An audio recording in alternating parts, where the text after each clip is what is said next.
First off, I'm very proud of my family, and I thank them for being here tonight. And I certainly love them, and I appreciate their love and support.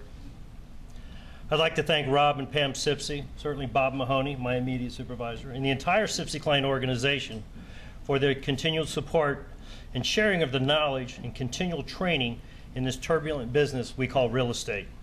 Thank you very much.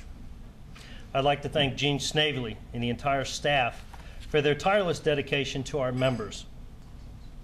Next, I'd like to thank Jim Abley and his MLS staff. Many of you may not be aware of the efforts behind the scenes that his staff takes to ensure the data that is shared on our MLS as well as through our broker IDX feeds that has been checked and corrected in order to display the most accurate information reaching the public. I heard him once say, and I want to ask the question, how many corrections does the staff make in a week? I expected 50, 60, 70. It's 2,000. Comparing it against the county sites, making sure that we have the address, if it's one word, it's two words, all that kind of information. So thank you, Jim, and to your staff. I would be remiss if I didn't thank Chris Logan. Many of you in this room are aware Chris actually retired over a year ago, but has agreed to help out with these special occasions such as this evening, the summer golf outing, and our Circle of Excellence program, which we'll have this next Thursday. Thank you, Chris, for all that you do.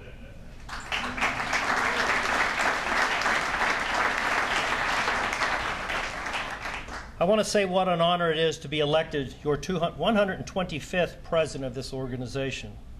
I look forward to working with my fellow directors and want to say thank you to those that I have had the privilege of working with over the past 4 years.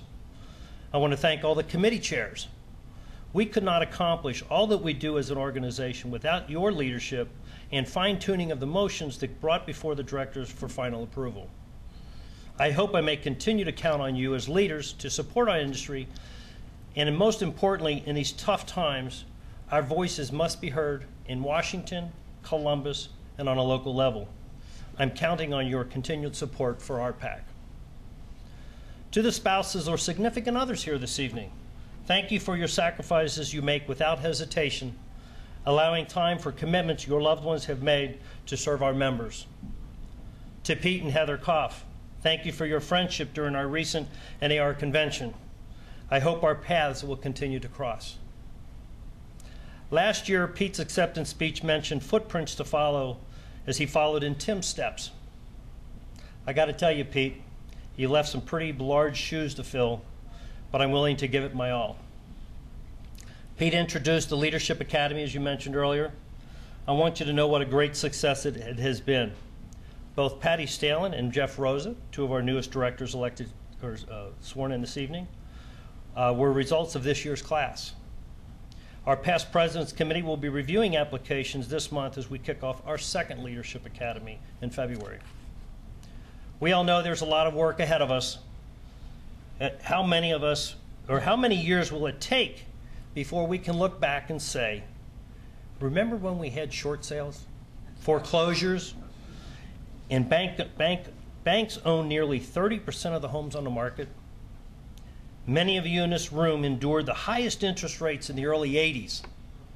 How refreshing is it today to say, I can get you a 30-year fixed about 4%, maybe less. Times will change. We must be positive, but we must be realistic. We know it's not 2005 or 2006 market that we thought would never end. But if you stop and think about it, we're needed more now than ever. The lending practices, the appraisal process, CMAs have become more difficult than most for sale by owners could ever imagine. The Gen X, the Gen Y have made it mandatory to adapt to the latest technology if we want to do business with them. How many of you now know what a QR code is? We've all heard the saying, the more things change, the more they stay the same. In my first year in 1984, little house down in Northside, I believe it was, priced at $22,000. My first listing, thrilled to death to get it, skipped a family picnic to go negotiate a contract. How many would do that today? I sold that house for $18,000. Well, as I say, the more things change, the more they stay the same. Well, this past May, I was able to once again secure and close a transaction for $20,000. My daughter and son-in-law now live there. It's really not as bad as it sounds. We bought a little condo that we basically took everything out but the bathtubs. And a lot of sweat equity, a lot of paint, a lot of flooring, ceramic tiles, can lights. It's really a nice home now. But yeah, so as one might think, things never change, but we all know better. Well, I'm here tonight to say I'm honored for this privilege to represent the Cincinnati Area Board of Realtors as your 2012 president, and I look forward to tomorrow and what's in store for all of us. Thank you very much, and may you have a very happy, healthy, and prosperous new year. Thank you.